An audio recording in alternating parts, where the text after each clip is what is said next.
All right. Hello, everyone. I'm Josiah, and this is week 3 of the Win Equity Show, where we're going to look at everybody's win equity chances. I know RHAP, they started doing this year too. Crazy coincidence, but it's all good. We're going to start off with my guy, Rome. We just made a video about a week and a half ago talking about why you should always go for HOH. Rome thought he was safe. He found out hard and fast he was not. Moving on. Mallory, we have her at the bottom with a 0.75% chance of winning this game at this point. And I like Mallory, but I had to ding her in quite a few areas. When it comes to her social game, she's getting better. Like, she's building and trying to build some strong relationships, but they're just not concrete or real enough, or anyone's really willing to go to bat for Mallory. And so that's why she only has a 0.75%, the absolute lowest on this cast right now. There's a world where she goes home, and I just don't think too many people will be upset about that if it happens. I would love to see her stay. She could be a competition beast. I'm doing this before veto. We don't even have the veto picks yet. So, there's a decent chance she can win veto and still end up safe. She is on the block currently, but yeah, there's not too much we can say about Mallory. She hasn't had too much power, and the vets have had a lot of power. So she has to really try and build something with people like Barrett and Drew, and she's just not doing that well enough right now. Jason, he actually went up a little bit. Last week was looking tough, like a really bad spot for him potentially, but he came through with the blockbuster win. I like Jason. I think we're all pulling for Jason. This week, we've started to see him rebuild on some of those relationships. So I even increased his strategy, his social, his position might have gone up a little bit. I don't remember where he was last week. But competition, he's an absolute beast. He's rebuilding those relationships with Taylor and Lala. They're trying to bring in people like Drew and Barrett. If he can get through this week, he really just needs to win an HOH to get out of this almost out tier. But as of right now, where we stand today, he is the target. There's a good chance Jason goes home this week. It would suck so bad, but that's a realistic possibility, and so that's why I have him in the almost out tier. But he is one of those people who have the most upside in my book right now. Lala's fallen a good bit too. Her social game is improving, and now that she's on the block, we're seeing her be a bit more aggressive, having more conversations with Jason and Taylor, who are her like legit crew, but also trying to think outside, building stronger relationships with Angela, and of course she had like that alliance with Dee that got called out. But she's starting to talk more game, which I like for Lala, but she's still on the block. She still doesn't have she's not a part of the main core alliance that's running the game right now, but she's one of those people should be able to utilize as a piece as we get further through the game. It will take a lot a lot would have to go wrong for Lala to get out this week, but the next 2-3 weeks, if her or her alliance don't get into power, she's almost out, and so that's why she's in that tier. Lyric has gone up a decent amount. 2% is pretty substantial. She is on the block, which is not a great spot for her, but it sounds like she's one of the people who people would be open to using the veto on. And her social game has started to improve, and I think it's only going to continue to improve with Rome out. Personally, I would have been very sus on Lyric. The fact that she broke up with Rome. They had the romantic thing on the show. Now she's acting like he almost didn't really exist, getting really close to the guys and being flirty. That would rub me the wrong way. But it seems like most of them are kind of okay with it. And she's lied to these people a ton, and most of them still feel like she's very trustworthy. I've said it a ton. She reminds me a lot of Jordan. I think she has a ton of upside.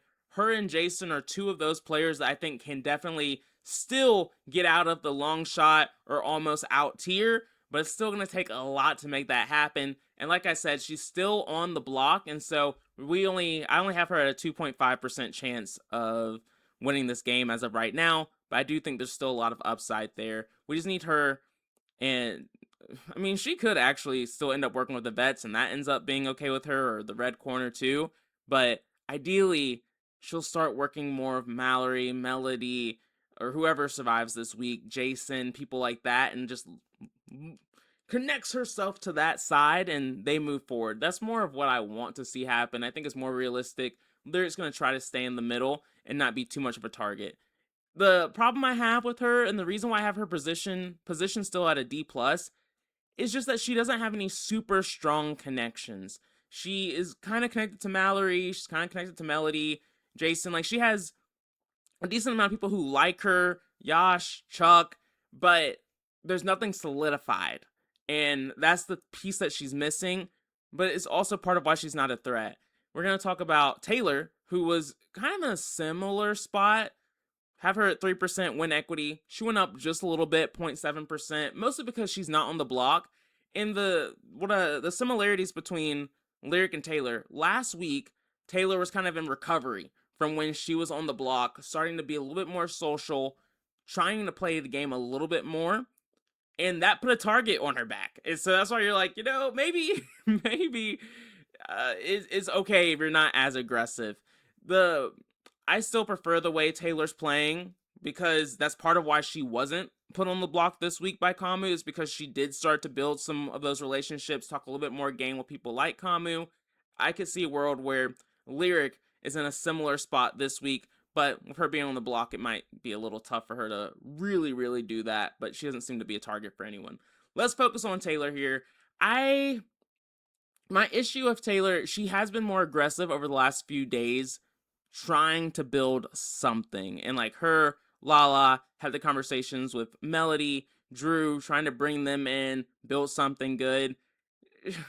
we I have to appreciate the effort, and that's why I have her a little bit higher than some of the other people. The fact that she wasn't put on the block this week is huge and doesn't seem to be a target for anyone immediately this week, but her name is still coming up. We've seen people like Haley and others be like, oh, and I think Angela even has started to mention Taylor a little bit too, saying she looks like and she's giving off winner energy. And Taylor definitely does have that capability. I just don't think she's going to be sly enough about it. If she can build and be a part of a larger alliance, would love to see that for her, and it would definitely increase her win equity. It just feels like a pipe dream for a lot of us right now to really expect this other side to do too much. But there's still hope. There's still a chance.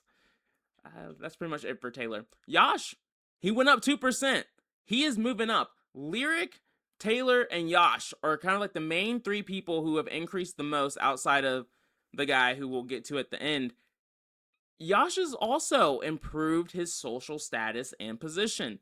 I don't love Yash as a person, not my favorite guy to see on the feeds, but he's no longer that, okay, we're just going to put Yash up and no one's going to be upset. People are like, well, Yash, like, I'm cool with Yash. Like, why are you going to put Yash on the block? He's cool with Kamu. He's cool with a lot of the guys, and it just has him in a pretty solid position. He hasn't had to do too much. From a social and strategic standpoint, though, I don't like what he's doing game-wise. He's a part of these conversations, but he's not listening. Literally, Kamu was talking about the tool shed right in front of his freaking face. I think Barrett and maybe Drew were there too. And nothing in Yasha's mind went, I wonder what a tool shed is. I wonder why you're saying that. Instead, he just had things he wanted to say. And so he was thinking about what the words he wanted to have come out significantly more than listening. And to me, you have to listen to the Big Brother house because people will tell on themselves 9 times out of 10, and he's really just missing out because of that. And so Yash just doesn't have a ton of game knowledge. He's still on the outside looking in a lot of situations. And so I don't have as much faith in Yash as people like Taylor, Lyric, or Jason in regards to like their upside. I feel like Yash is pretty much exactly who he will continue to be. I think even if he wins HOH, everyone will just play in his face, maybe make him a part of an alliance, but he'll never really be a core piece of it. I can see a world where Yash can still make it pretty far because he's just like a lot of a nothing burger, a bit of a lineup filler, but he's not someone I'll ever be. I could be so wrong here, but I don't think I'll ever be too high on him when it comes to win equity. Melody, Melody has fallen just a smidge, just a smidge. The fact that she had a strong enough relationship with Kamu where he just knew he didn't want to put her on the block. I think Drew had a lot to do with that too, but I love that for Melody. It's a week where she can be safe. The issue is she doesn't have a lot of influence, and I feel like she just gets frustrated when her allies get put on the block, especially Mallory. Something about when Mallory is on the block, Melody is just like is not there for it and just never has her back, which is unfortunate. I think that's the thing that we've realized really since day one is the thing that Melody is lacking is just extreme loyalty. Like if she I think she has that loyalty with Drew, but if she could fake it a little bit more in conversations where she's like, "Hey, I want this to happen. I want to work with you." And people didn't feel like she was flaky. There's so much potential here. I do like the way she thinks through the game. I like the way she has conversations for the most part, but she's just missing that oomph. I still think she could be a dark horse. I still think there's some potential here. Her position just isn't as solidified, but that might be what could make her in a better position long term if they can start to take a couple of shots at some of these vets or the red corner. We'll see, but I'm hoping Melody can be a part of something really good with Drew. I think I'm just more of a fan at this point, but it's hard to be overly optimistic for her as well. Haley, no change here. Haley's pretty much in the exact same spot she was in last week. It's weird. If I did this video on like Monday or Tuesday, I think I'd be way higher on Haley. But somehow Haley is kind of falling back to exactly where she was, mostly because she just doesn't utilize information well. And I think she takes things a little bit too personally. I think it was Angela, might have been Angela Andy, but Angela told Haley that she has a side alliance with Taylor and Lala. And Haley really didn't like that. She really was not a fan of it, and you could feel it. Dee and Angela could feel it. She even told Kamu about the alliance, and then Kamu revealed that alliance to Lala, creating a whole problem, really solidifying for Angela and Dee that Haley's not a third for them. Like I think they, for a little bit there, saw Haley as someone they could really ride with, and now they're realizing, yeah, she's a little bit much. Haley's not my favorite person either. I think she's fine. I like that she talks game a decent amount. But outside of that, she doesn't bring a lot to the table. She's really just cool with who she's cool with and doesn't go outside of that group. I don't know if she has thought too far about who she needs to be close with for the end game, like once the alliance starts turning on itself, but that's part of why she only has a 5.5% win equity for me. She could turn it on as we get further, so there's still a chance, and she's not in a bad spot now, but people have been talking about her since week one, and people are continuing to talk about her as we move through this game just because they don't like her. I think that's the heart and soul of it. Some people try and pretend like it's because they think she's the leading everything, making all the decisions for the team. No, they just don't like her, and that's why she is always going to be at risk every week whenever there's an HOH who's not in the red corner.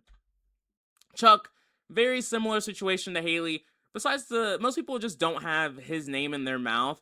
I have a bit of a higher win equity on Chuck just because I think he can go further, and people don't hate him. People really don't like Haley, but Chuck, people are a little bit more just like, oh, there's Chuck, pretty indifferent. Maybe if we're attacking that side, he can be like a third person on the block, but he wouldn't really be a target. And so he's in a decent spot. He'll definitely have to win some competitions to increase his win equity at this point, but his position's carrying everything for him right now. And that's pretty much it with Chuck. I wish I could say more, but Chuck's just kind of there at this point. He has started to have a few more conversations with people like Lala and Taylor and things of that sort, but Chuck's just a bit of a nothing burger right now for me too. Barrett, Barrett, how the mighty have fallen. In the first video we made for this season, Barrett and Kamu were my two winner picks. And Barrett has been a little disappointing, but from what is it called? I'm blanking. From the show that they do on Friday with Taylor and Derek and crew, we did get a little bit more insight, and even from the show itself, we've started to get a peek behind the curtain for what Barrett's doing. And you can tell Barrett's just a little frustrated with where he's at right now in the game. He's a part of a large alliance, but he knows he's at the bottom of that alliance. He also knows that this alliance keeps winning competitions, and so he's also losing pieces that he can work with. My issue with Barrett is that I understand his frustration. He is in a tough spot, and he kind of does just have to wait it out. But I want him to have better conversations with people like Mallory and Melody and Lyric. Like, those are people you can pull in to go against the other side. And you have to be careful with it because this cast, they talk. They talk and they are not afraid to say names to people, which is, especially after last week when Devens did what he did during the nomination ceremony, you would have thought they would hush up, but they don't know how to do that. But I do sympathize with Barrett there, but he does just need to build stronger game connections. People like him. Mallory wants to work with him, but he hasn't had those conversations enough with her focused on game where it felt genuine, like, hey, I want to work with you. Let's build something, where it doesn't feel real to her. She's always questioning that relationship. People shouldn't be doing that with you. At the same time, the better he gets at that, the more people will see him as a threat and the more trouble he could potentially be in with his core alliance. But I just think that's a move he has to make because Drew and Barrett don't have long for this alliance. And so he has to lock in here. I think his relationship with D kind of falling off a cliff here has really hurt his game too. I understand that. I can be a bit of a lover sometimes too. She's just not that into you, bro. And so you gotta lock in, and get it going. I still have faith in him. He's still a contender. 8% chance of winning this game as of right now. I think this definitely can move up, but I just gotta see more from you, man. I gotta see more from you. Angela at 9.5%. The percentages are going down. She's on a downward trend. She's not in an awful spot. It's just, Angela's her own worst enemy. She's playing a really good social game right now. Most people like her. She's not actively anyone's like top target. It's usually like, oh yeah, I might put the vets up. Like, yeah, I might throw Angela up there. But she's not anyone's like, hey, I have to get them out, because she's worked on those people where that was the case for them. And so I really like where she's at from a social game point, from a position standpoint. She's in a alliance that's running everything, and she has influence over that alliance. When you have influence over the core alliance, you can help make decisions. Like, she's been the deciding factor in week 1 and 2. Week 3, Kamu kind of put a cut on that, but she's in a really good spot. And like I said, her biggest enemy is herself. She's still being very paranoid about everything, and she's her own worst enemy. Also, the fact that Devens didn't tell her about his power, really not good with the position she's in. It really brought, D and Devens have been close the entire time, but it really just kind of created even more of a gap between D, Devens, and then Angela. Devens did kind of mention slyly, like, hey, if we need to use it on Angela, we can, but they don't understand that the fact that she doesn't know about it is just, it's gonna be really hard for her to get over them not telling her. And so if Angela wasn't Angela, I would probably still have her a little bit higher, because I would be like, okay, once she found out he had the power, she'll just be like, oh, okay, I understand, I didn't have to know. Like, that's just not her body. She is going to flip out, she's not going to trust them anymore, and she's going to destroy the bridge. So I'm worried about her win equity here. Maybe there's a world where Devens never has to use the power, but I highly doubt it. He's going to get the itch at some point, and it's going to piss her off. Either way, she's still at a good spot. She still has a strong chance of being and contending to win this game. But if you look a couple moves down the road, you can see quite a few potholes for her. But like her, would love to see Angela do well this season. Drew has fallen from my top spot. I'm still a big Drew fan. He's the one I'm rooting for. I would love to see him and Barrett go up against the vets in like the next 2-3 weeks, maybe, if they can get a chance, or just like influence some people to take those shots if they are kind of on the verge and nervous about it.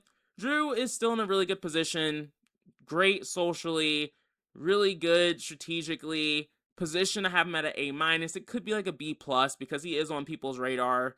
His alliance doesn't trust him. There's so much BS that just goes on with Drew. He's everywhere though, and he has options because he is everywhere, and I love that type of gameplay, but it is dangerous, and he's gotten a little lucky in a couple of spots so far, just not getting caught and or exposed, but his relationship with Melody is fantastic, and if they can stick together and find the right pivot off of the Toolshed Alliance, ideally bring in Barrett. Me, I don't know. I don't think they can bring anyone else with them. The issue here is they're just running out of time. At least in my book, I didn't want Drew to backstab the Alliance, but they're losing pieces. It I think what could help Drew is the fact that it seems like a decent amount of people are okay with Jason staying. And from Drew's perspective, Jason's someone you need in this game because he's the most obvious person on the cast who you believe and you've seen can win some of these competitions. And you need someone like Jason to be able to take shots at D, take shots at Devens, take shots at the red corner. And that connection is something that he just has to have because the other side is just so stacked with a competition beast at this point. Like people who can win. And so he needs someone like Jason to keep things relatively balanced. If Jason ends up going home this week, things look a lot worse for Drew and the other side because we just haven't seen anyone else on that side besides Mallory. Mallory did win that veto. So it's really Mallory and Jason who you need, and I don't know if Drew realizes quite how much he needs them at this point. But still, in a really good spot. You can't be too mad at him yet. It's just kind of like Angela. You just see potential caution signs coming up that you want to be careful with. Devens went up 1%. I mean, he didn't play optimally, but he's still in a really good spot. Somehow just put all the blame on everybody else but himself. There wasn't really anyone too pissed off at him besides people who were already planning on going for him anyway. Other people are really just trying to find a way to get on his good side, which really frustrates me from a gameplay standpoint, is when you know you're on the bottom and all you're doing is like sucking up to the other side. I think there's a place for it, there's a time for it, but that's when you need to lock the fuck in and realize, hey, these people are together. Like, try and figure out and like piece together, like, hey, what is that alliance? And they've made it really obvious. And then find the low hanging fruit and then build outside of that and make that concrete to actually be able to go after that other side. Anyway, this is about Devens. Devens is playing a great game, good socially, good strategically, and then he won the Diamond Power veto. His win equity just went up tenfold. It's hard to not see Devens making it very far, which is why he's seeing the increase he is. I should probably increase his competition and position grades because B plus is just not enough at this point. He's just in such a good spot. The thing that kind of kept me were the reason why I have those where they are is because it's still Devens. I would be shocked if he doesn't do something a little crazy with the Diamond Power veto. But if he does use that optimally, then I think he is definitely in a really good spot to win this game. And really, if I'm Devens, he has so many options of people he can take to the end with him, which is why he's in such a good spot. D is someone that a lot of people would be worried about taking to the end. But he is probably D is like the best person for Devens to bring, low key. Because you can be like, hey, she won a game already. And that's something no one talks about. But if you remind that to people, it's like, you want to give her another, like, she won $1 million in Survivor. You want to give her $750,000 on top of that? And she didn't play the same game I did. Like, I took Rome out. I took risk. Like, he has a great case, even against one of the best people that almost no one else should want to take to the end. So, to me, Devens is in a really good spot with the power and with no one really knowing besides D, who, again, if I'm him, is probably the person you do want to sit next to.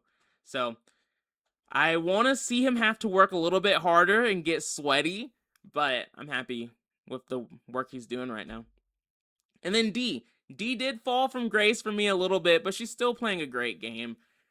Lost 3.5% of the win equity I had her at. She was pushing 20%, so she was looking like she was in a really good spot. 14.5 isn't bad for where we're at this point in the game. Social, strategy, position, competition, everything's good. The only thing D ever has to worry about is her paranoia and letting Angela get to her a bit too much. Angela's a hard player to kind of pin down because Angela's always overthinking something with someone.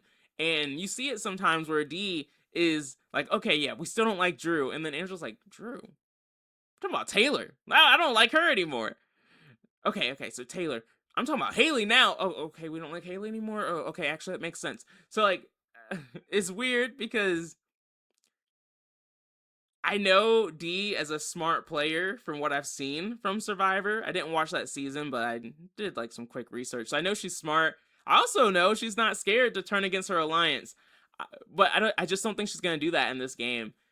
Uh, and by her like core lines, I meant like Angela and Devens, not really Drew and Barrett anymore because they are on the outs. I do think Dee's position did decrease a little bit by her losing Barrett.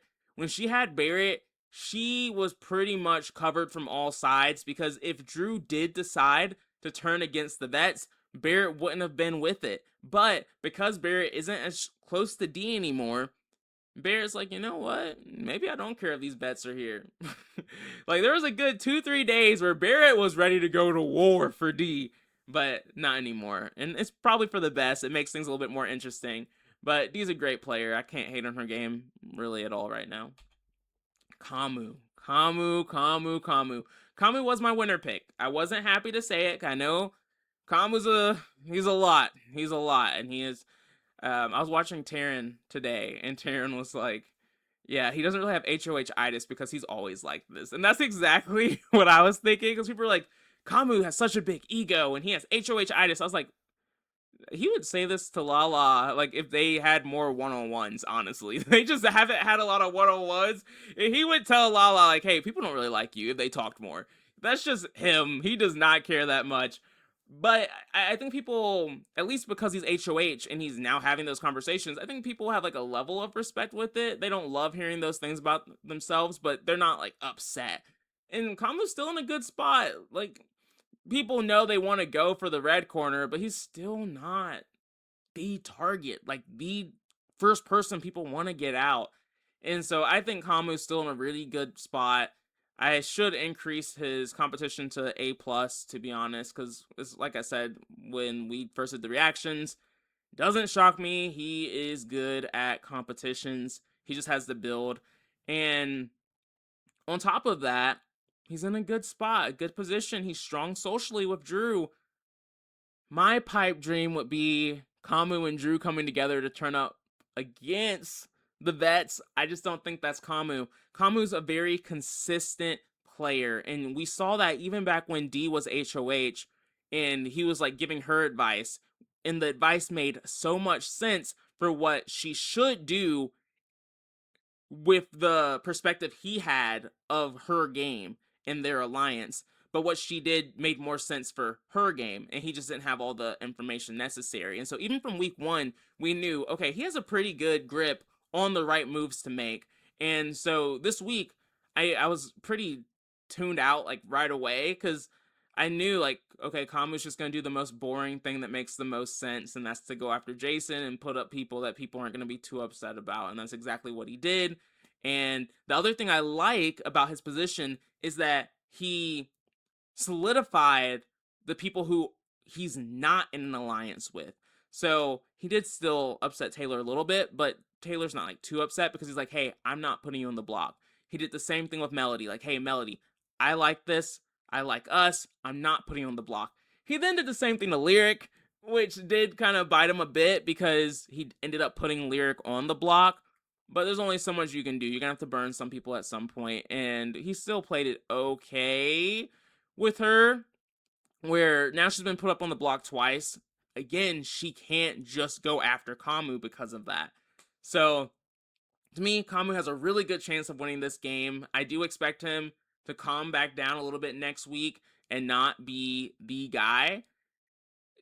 You know, if someone like Jason wins, HOH, maybe he could still find his way on the block, but I highly doubt he's leaving anytime soon, and the vet should stay a target in front of him, and someone like Haley will stay a target in front of him as well. Because no one thinks Kamu has a brain and can make these decisions for himself, just like Devens, which is stupid, because you can tell he has an ego. But anyway, he's in a great spot. He was the winner pick, so I wouldn't be mad if he can keep this up, but I'm really pulling for Drew. But, we'll see. I appreciate the support, y'all. If y'all could let me know what you think. Who do you think has the highest win equity at this point? For me, it was Kamu. I think there's a good argument for quite a few players, though. So I'm still invested, still interested, but I do want things to turn around a little bit here. Hoping for a HOH next week that can flip some things upside down. But I will see you all next week. Have a good one. Bye.